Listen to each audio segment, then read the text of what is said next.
Bismillahirrahmanirrahim. Assalamualaikum warahmatullahi wabarakatuh. Alhamdulillahirabbil alamin. Nahmadullaha hamdan syakirin, hamdan na'imin, hamdan yuwafi ni'amahu wa yukafi'u mazidah. Ya Rabbana lakal hamdu kama yanbaghi li jalali wajhikal karimi wa 'azimi sultanik. Asyhadu an la ilaha illallah wa asyhadu anna sayyidana Muhammadar Rasulullah.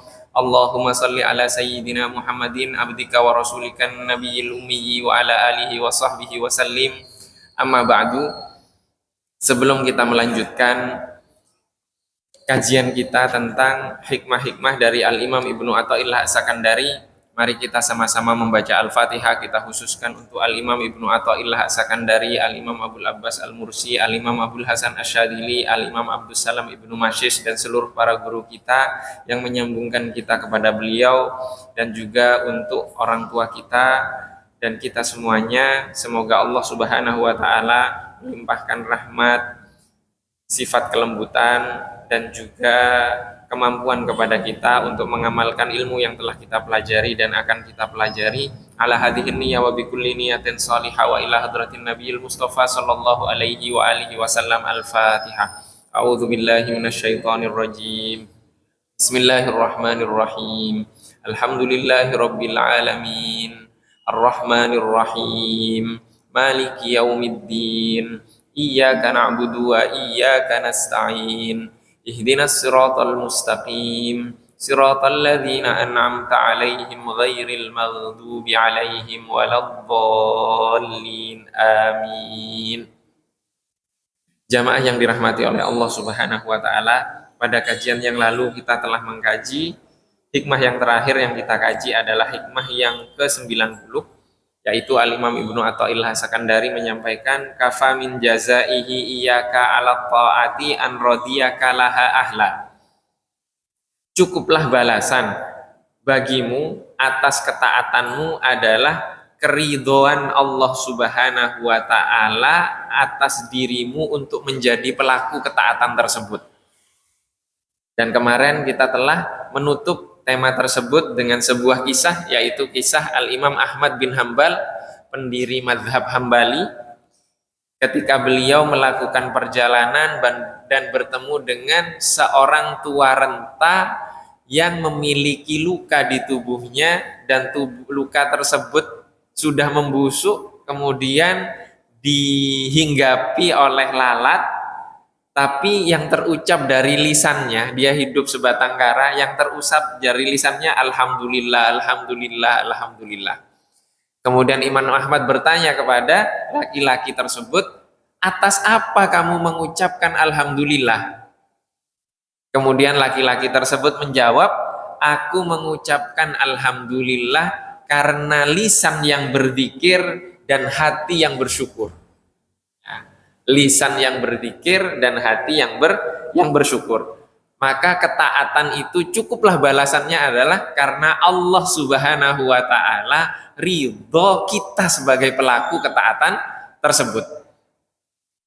Maka pernah kita kaji juga di kitab Bidayatul Hidayah kalau tidak salah, itu ternyata kadang istighfar kita itu perlu kita istighfari. Salat kita juga perlu kita istighfari. Karena apa? Karena sholat kita nggak khusyuk. Kita memikirkan selain Allah dalam sholat kita. Maka kita butuh istighfar untuk ketaatan yang kita lakukan.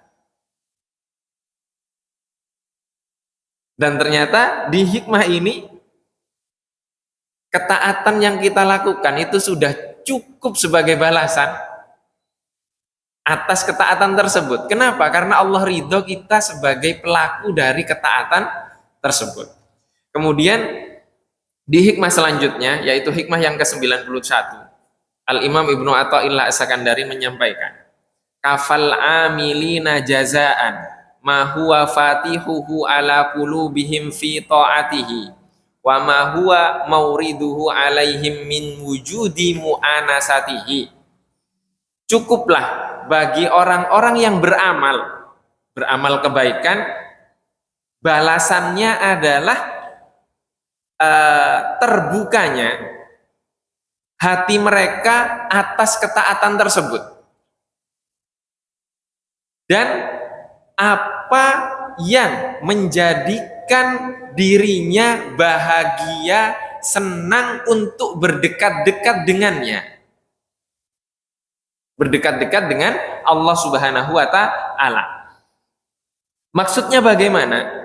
Allah Subhanahu wa Ta'ala menganugerahkan kepada pelaku ketaatan ini hatinya itu terbuka untuk melakukan ketaatan tersebut. Ada orang yang sama sekali dia tidak terdetik untuk melakukan ketaatan. Ketaatan apapun itu. Bapak bayangkan, di dalam Sahih Bukhari itu diceritakan oleh Rasulullah bahwa kelak di hari akhir itu Allah memerintahkan kepada malaikat, cari satu siapapun yang penghuni neraka itu, keluarkan yang di dalam hatinya masih ada sebiji keimanan. Diperintahkan oleh Allah untuk keluar dari api neraka.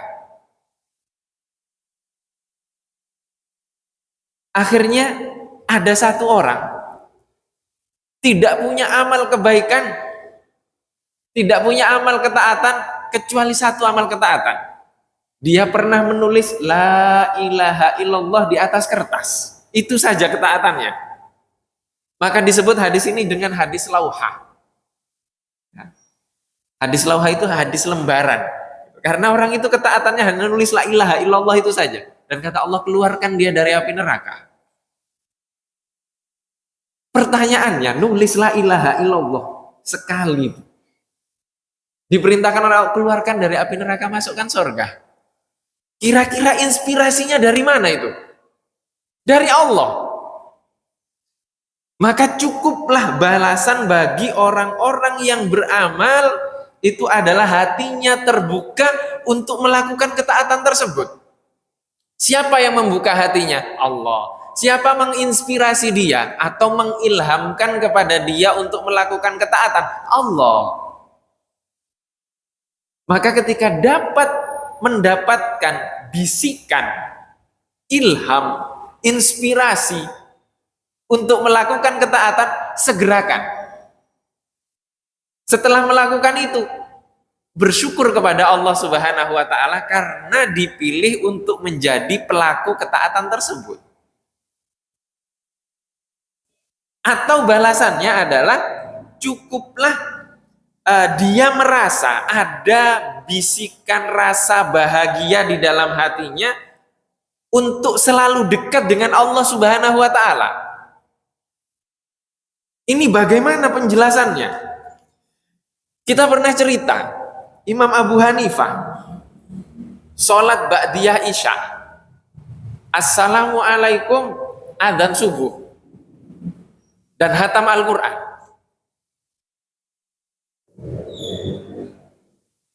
Kenapa bisa seperti itu? Kenapa bisa seperti itu? Karena dia menikmati bahagia dekat dengan Allah Subhanahu wa Ta'ala. Sayyidina Utsman sholat malam 1 rakaat hatam Al-Quran. Sebentar lagi bulan Ramadan, Imam Syafi'i hatam Al-Quran selama bulan Ramadan itu 2 kali. Setiap hari tapi. Sehari di dalam sholat, 1 kali di dalam sholat, 1 kali di luar sholat. Itu karena apa? Karena dekat dengan Allah, bahagia dekat dengan Allah. Oh, kadang kita baca Quran aja berat sekali. Atau jangan-jangan Allah yang tidak mau kita dekat dengan Al-Quran. Bagaimana bisa menikmati seperti itu? Karena kedekatannya dengan Allah Subhanahu wa Ta'ala. Itu artinya apa? Yang cukup balasannya itu bahagia. Ada rasa bahagia ketika dekat dengan Allah Subhanahu wa Ta'ala sehingga tidak terasa semuanya. Bagaimana kalau bertemu dengan Allah Subhanahu wa taala? Maka amat sangat bahagia sekali. Maka kemudian di hikmah yang selanjutnya, yaitu hikmah yang ke-92,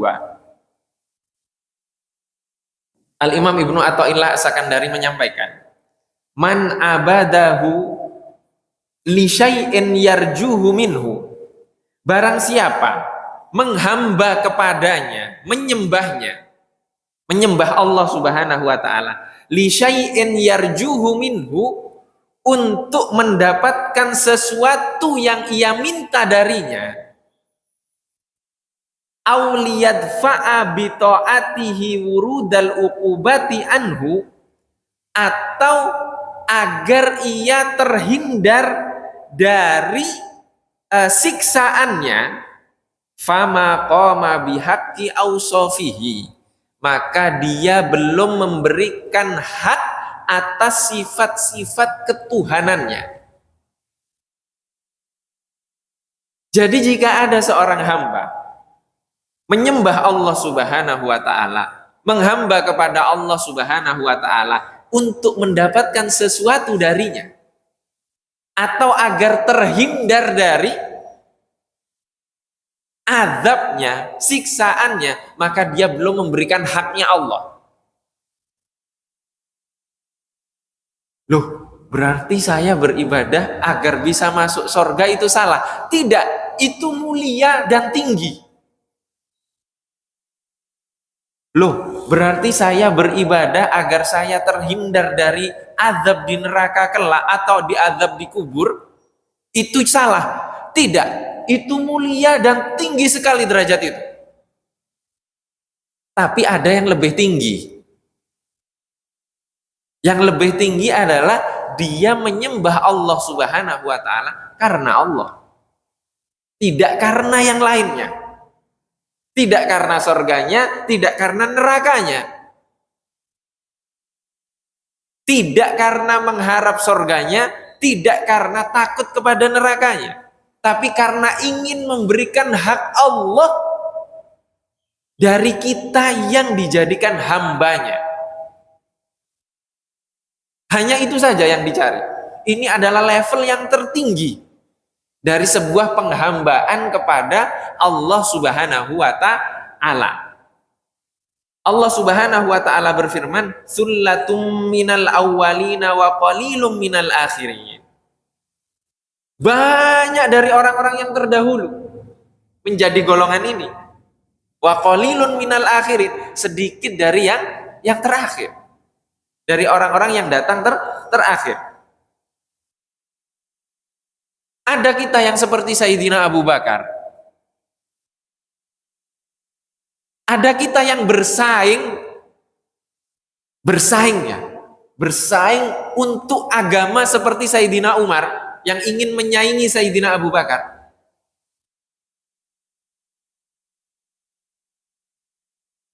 Ada yang malaikat malu kepadanya seperti Sayyidina Utsman. Malaikat malu kepada Sayyidina Utsman. Rasulullah waktu duduk bertiga dengan Sayyidina Abu Bakar, betis beliau kelihatan. Setelah itu datang Sayyidina Umar, masih kelihatan. Tapi Sayyidina Utsman masuk, Rasulullah malu, betisnya ditutupi. Kata Rasulullah apa? Datang Utsman yang malaikat saja malu kepada dia. Ada yang seperti itu. Ada yang seperti Sayyidina Ali, Madinatul Ilm. Ada yang seperti Sayyidah Fatimah. Ada yang seperti Sayyidah Khadijah. Mereka semuanya di level seperti itu. Mereka sudah tidak mengharap surga, tidak takut kepada neraka. Yang diharapkan adalah pertemuan dengan kekasihnya. Pertemuan dengan kekasihnya. Maka ada golongan orang yang menyembah Allah Subhanahu wa taala karena kecintaannya kepada Allah dan rindu untuk bertemu dengan Allah Subhanahu wa taala. Bukan karena keinginannya untuk mendapatkan surga Allah, bukan karena ketakutannya dari neraka Allah Subhanahu wa taala. Bagaimana itu? Contohnya ada pada diri para sahabat. Kita memahami sejarah Rasulullah Shallallahu Alaihi Wasallam terkadang karena dilogikakan dengan kehidupan kita sehingga salah memahaminya, salah memahaminya.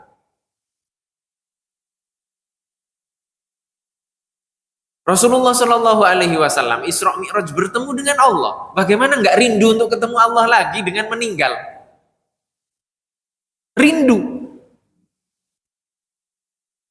Sayyidah Fatimah sedih ditinggal Rasulullah Shallallahu Alaihi Wasallam setelah diberitahu bahwa dia yang akan pertama kali menyusul Rasulullah dari keluarga Rasulullah. Dia bahagia. Bagaimana itu bahagia mendapatkan berita kedekatnya kematiannya?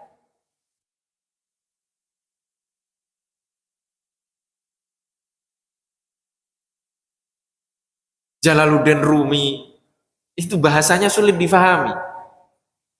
Jadi meninggal, muridnya sedih. Setelah itu dia mengatakan, kenapa kalian sedih? Wong guru kalian mau ketemu kekasihnya kok. Maka saya meninggal ini jangan sedih, bahagialah. Bahagia seperti Sayyidah Fatimah. Bisa sekarang seperti kita. Ada yang meninggal, oh kita nggak perlu sedih, kita bahagia saja. Kita belum sampai kepada titik itu. Karena apa? Karena kita masih khawatir. Khawatir surga atau neraka. Bukan rindu kepada Allah Subhanahu wa taala, rindu kepada Rasulullah Shallallahu alaihi wasallam. Tapi bukan berarti di sini Imam Ibnu Athaillah As-Sakandari menyalahkan yang tadi, bukan. Beliau ingin mengajak kita, ayolah naik lebih tinggi lagi dari itu.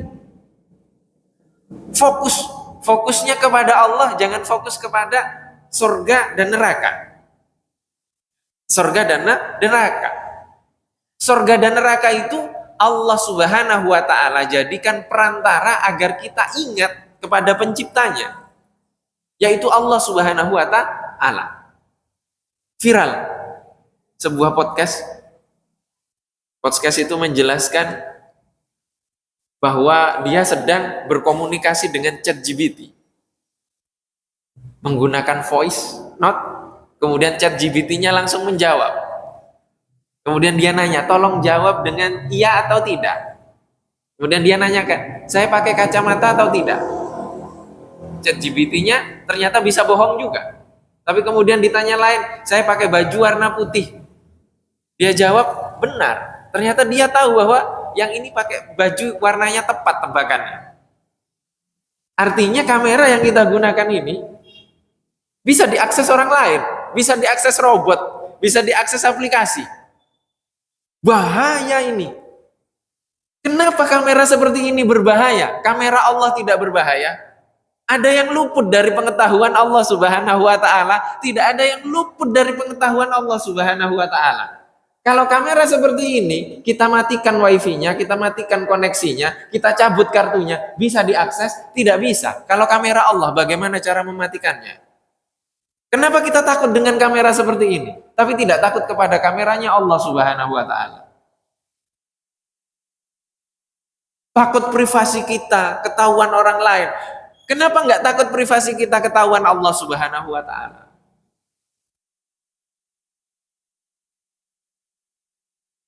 Listriknya padam saja sudah hilang semuanya. Tidak ada lagi. Mobilnya, kalau mobil listrik nggak bisa dicas, akhirnya harus jalan kaki. Menggunakan kendaraannya Allah Subhanahu wa taala. Allah Maha melihat. Jadi itu yang dimaksud dengan an-nadhratu. An-nadhrah itu artinya penglihatan. Penglihatan Allah Subhanahu wa taala, tidak ada yang luput dari penglihatan, pengetahuan Allah Subhanahu wa taala. Kalau dalam tasawuf itu namanya nazrah. Nazrah itu penglihatan, pandangan. Jadi guru memandang muridnya. Maksudnya memantau. Maka murid ini dalam pantauan gurunya. Kalau sekarang kita semuanya dalam pantauan kamera. Bahkan guru kita sekarang Syekh Google, Syekh ChatGPT, Syekh Gemini, Syekh Facebook, Syekh Instagram. Mereka bisa memantau kita, tidak bisa. Yang bisa melihat, memantau kita, guru kita. Yang akan membimbing kita.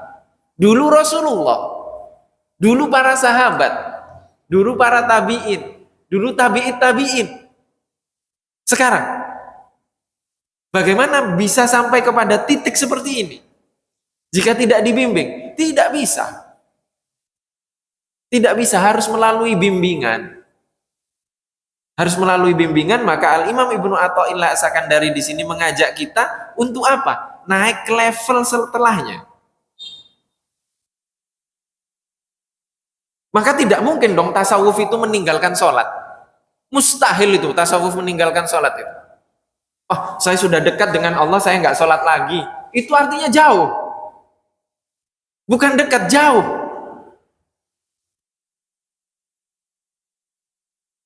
Jauh sekali. Imam Abu Hanifah karena dekatnya dengan Allah, dia sholat sampai subuh, nggak terasa. Ya kok bisa ada orang katanya sekarang sudah dekat dengan Allah nggak sholat? Itu artinya jauh. Rasulullah setiap kali ada masalah ngajak sholat. Di agama kita punya masalah istikharah.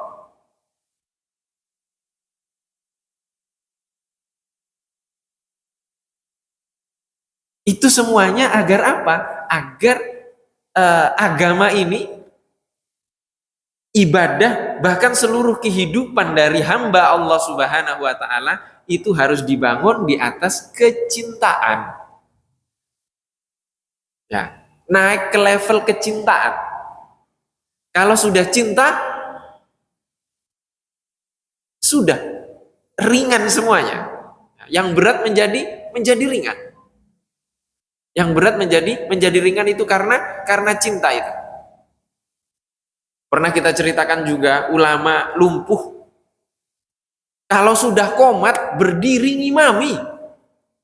Assalamualaikum lumpuh lagi. Itu cinta. Itu cinta. Jadi tidak ada yang tidak mungkin. Nah, kemudian di sini dikatakan oleh Imam Abu Bakar Asyibli. Ini salah satu ulama besar di Baghdad dan ahli tasawuf juga. Beliau mengatakan, nahnul fuqara atfalun fi hijri rabbihim. Kami orang-orang yang fakir ini. Jadi orang-orang dulu itu orang yang apa? Yang pengamal nilai-nilai seperti ini, itu disebut sufi, kadang juga dipanggil fuqara, ya.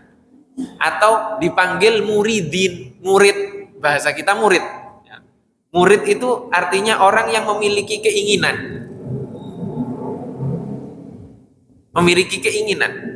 dia belajar, ya. Dia sedang belajar untuk mencari, menghilangkan keinginan itu, sampai keinginannya itu sebenarnya dia tidak punya keinginan, yang ada adalah keinginannya Allah Subhanahu wa Ta'ala, kehendaknya Allah Subhanahu wa Ta'ala. Artinya orang yang sedang berjalan menuju Allah Subhanahu wa Ta'ala. Beliau mengatakan, nahnul fuqara, kami yang orang-orang fakir ini, fakir kepada Allah Subhanahu wa Ta'ala, atfalun fi hijri rabbihim, seperti anak-anak kecil yang ada di pangkuan Rabbihim, Tuhannya. Ini bahasa kiasan. Maksudnya adalah seperti anak-anak kecil yang berada di pangkuan ibunya. Anak bayi kalau di pangku ibunya, digendong ibunya, itu tenangnya Masya Allah. Kadang digendong bapaknya tetap saja nangis, tapi digendong ibunya, Masya Allah. Semua seakan-akan dia menjadi raja di dunia ini. Kalau dia di dekat ibunya, dia selalu mencari perlindungan, menyampaikan seluruh hajatnya. Nah, maka orang-orang fakir, sufi atau murid ini di kehadirat Allah Subhanahu wa taala mereka sangat dekat sehingga mereka terpenuhi seluruh kebutuhannya. Karena apa? Karena mereka tidak memiliki keinginan. Yang ada adalah keinginan dari sang Tuhan, yaitu Allah Subhanahu wa taala. Jadi Allah semua sudah yang mengatur. Kalau kita kan kebalikannya. Karena kita belum tahu kehendaknya Allah bagaimana, maka kita hanya mencari pintu sebab tersebut. Mencari pintu sebab. Maka Syekh Ali Jum'ah itu mengatakan, barang siapa bertumpu kepada sebab, maka dia telah menyekutukan Allah. Dan barang siapa meninggalkan sebab, maka dia adalah orang yang bodoh. Jadi saya haus, ingin menghilangkan haus, saya minum. Siapa yang menghilangkan haus? Kalau saya mengatakan yang menghilangkan haus itu air yang saya minum, saya telah menyekutukan Allah dengan air itu. Tapi kalau saya haus, tapi saya tidak minum, padahal ada air, itu namanya saya orang bodoh. Umat Islam seperti itu, Ahlus Sunnah wal Jamaah seperti itu. Jadi kita harus tetap berusaha, ketika berhasil itu anugerah dari Allah. Ketika kita tidak berusaha, itu artinya kita orang yang bodoh, wong kita diperintahkan berusaha. Nah, kalau Rasulullah levelnya sudah berbeda. Levelnya Rasulullah, Allah Subhanahu wa taala yang mengatur semuanya untuk Rasulullah, dan Rasulullah fahami itu. Sedangkan kita tidak. Kita tidak faham bahwa Allah mengatur kita. Kita merasa kita yang mengatur diri kita sendiri. Kita belum sampai di titik itu, dan Al-Imam Ibnu Athaillah As-Sakandari menginginkan kita untuk naik ke level selanjutnya, yaitu agar apa? Kita menghamba kepada Allah hanya karena Allah, bukan karena hajat, bukan karena keinginan. Kita menghamba kepada Allah bukan karena takut akan sesuatu atau takut akan azab Allah Subhanahu wa taala, tapi murni karena Allah Subhanahu wa taala. Jamaah yang dirahmati oleh Allah Subhanahu wa taala. Kemudian hikmah yang ke-93. Al-Imam Ibnu Athaillah Sakandari mengatakan, man mata a'taka asyhadaka birrahu. Ketika dia, Allah Subhanahu wa taala, memberikan anugerah kepadamu, asyhadaka birrahu, maka dia sedang mempersaksikan untukmu kebaikannya. Jadi ketika Allah menganugerahkan sesuatu kepada kita, Allah menunjukkan kebaikannya, sifat baiknya, atau sifat indahnya yang kita bahas sebelum ini, sifat jamal. Wa mata mana'aka asyhadaka qahrahu. Ketika dia, Allah Subhanahu wa taala, mana'aka, melarangmu, tidak menganugerahi apa yang kamu minta, asyhadaka qahrahu, dia sedang mempersaksikan, menunjukkan kepadamu sifat kuasanya. Atau bahasa kita sebelum ini adalah sifat jalal, sifat keagungan, keangkuhan Allah Subhanahu wa taala. Fahuwa fi kulli dzalika muta'arrifun ilaika.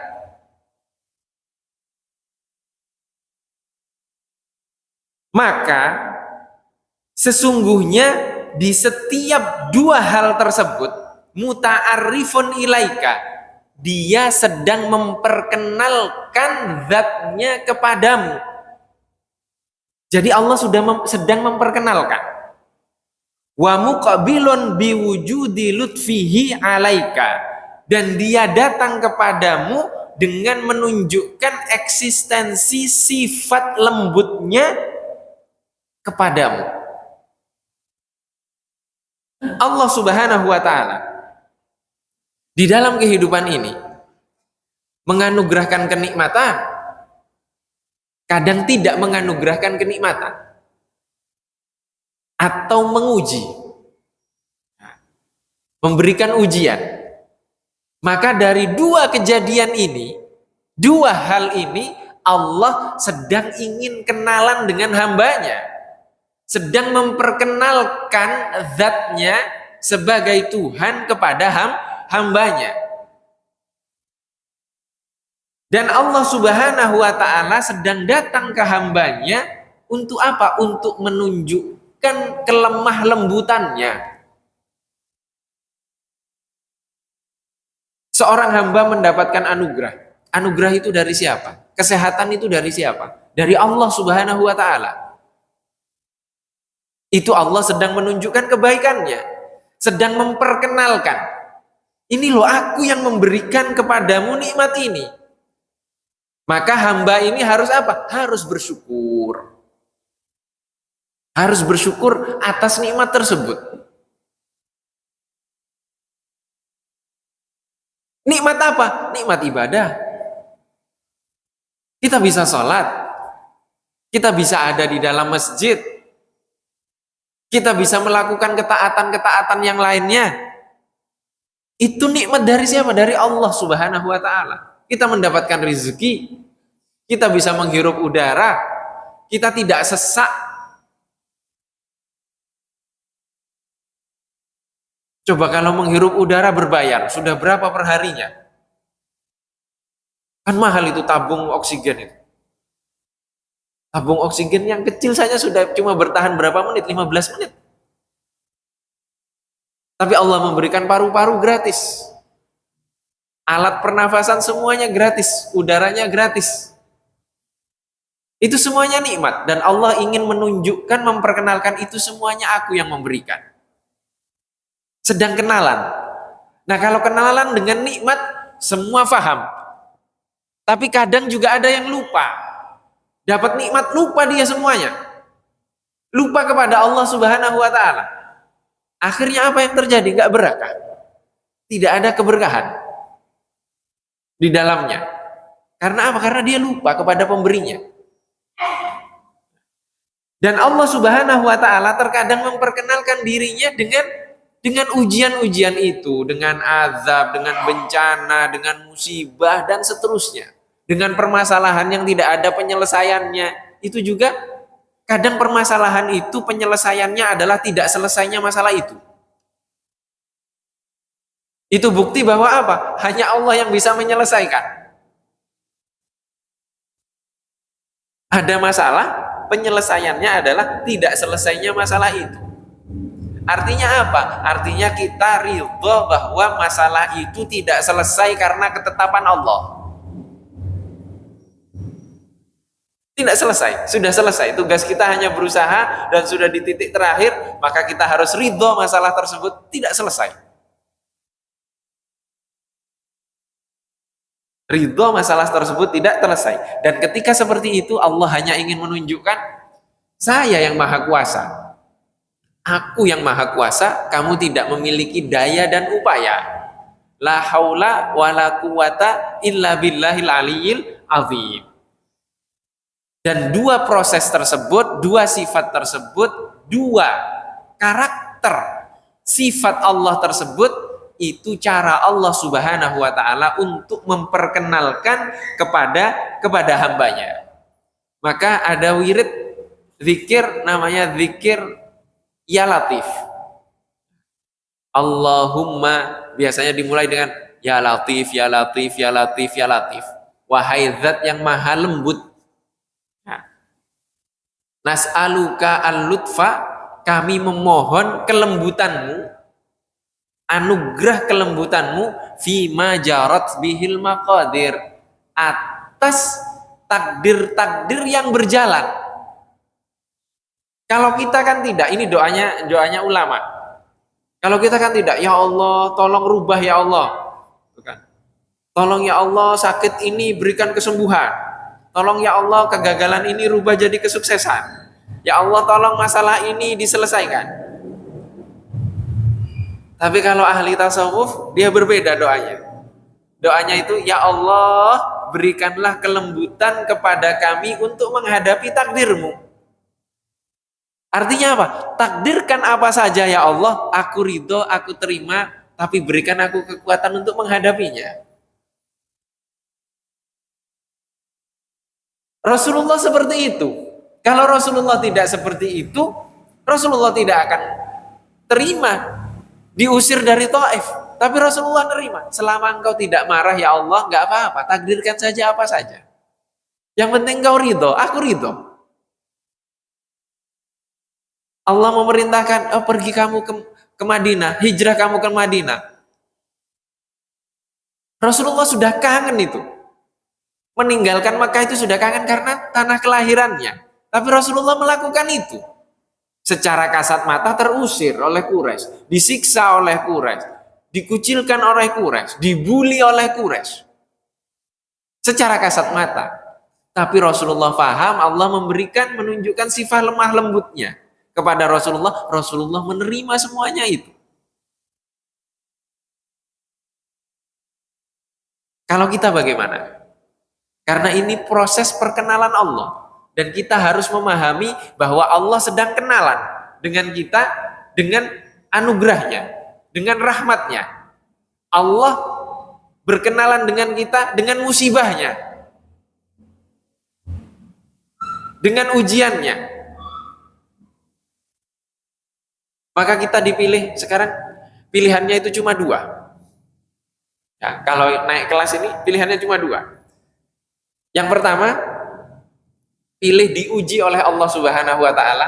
Yang kedua, memilih untuk dibakar oleh Allah Subhanahu wa taala. Kira-kira pilih yang mana? Pilihnya diuji. Kita harus milih yang dibakar. Kalau diuji, pilihannya dua. Satu, kita sabar. Diuji, akhirnya sabar.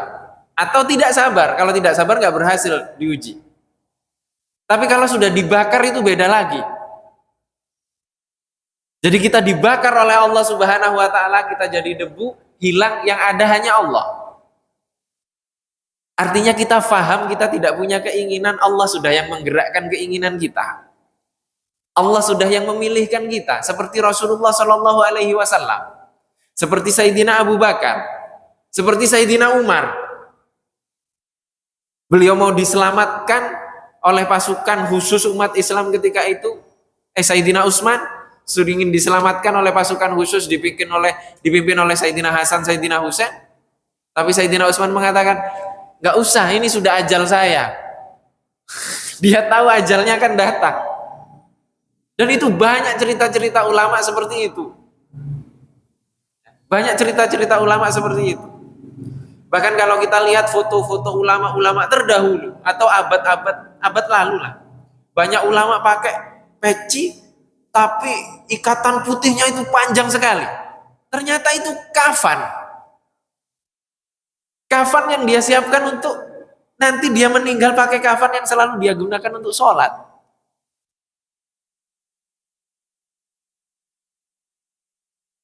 Sayyidah Zainab atau Sayyidah Nafisah, cucu Rasulullah Shallallahu alaihi wasallam, itu ngubur kuburannya sendiri.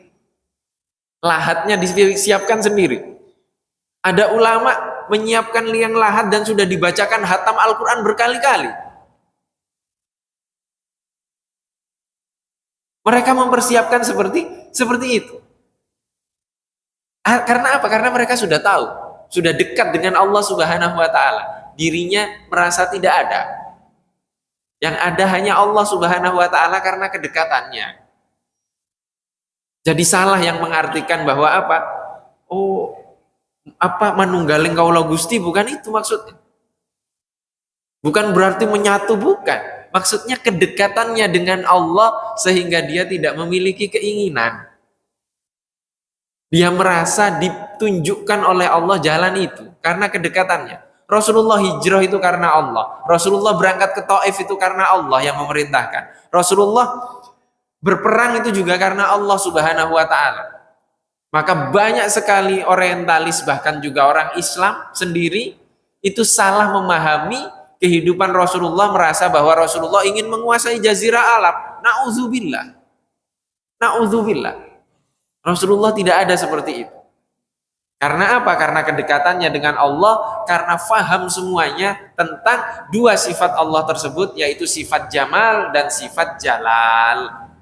Allah berkenalan dengan hambanya dengan sifat jamal dan sifat jalal. Wallahu wa rasuluhu a'lam. Masih ada waktu kurang lebih 5 menit. Jika mungkin ada yang ingin ditanyakan atau didiskusikan, dipersilahkan.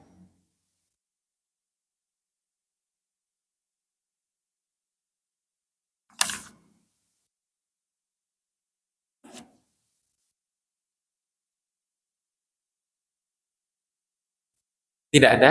Jika tidak ada, mari kita tutup dengan sama-sama membaca doa kafaratul majelis. Subhanakallahumma wa bihamdika asyhadu an la ilaha illa anta astaghfiruka wa atubu ilaik. Mohon maaf apabila ada kekurangan. Wabillahi taufiq wal hidayah war ridha wal inayah. Wassalamualaikum warahmatullahi wabarakatuh.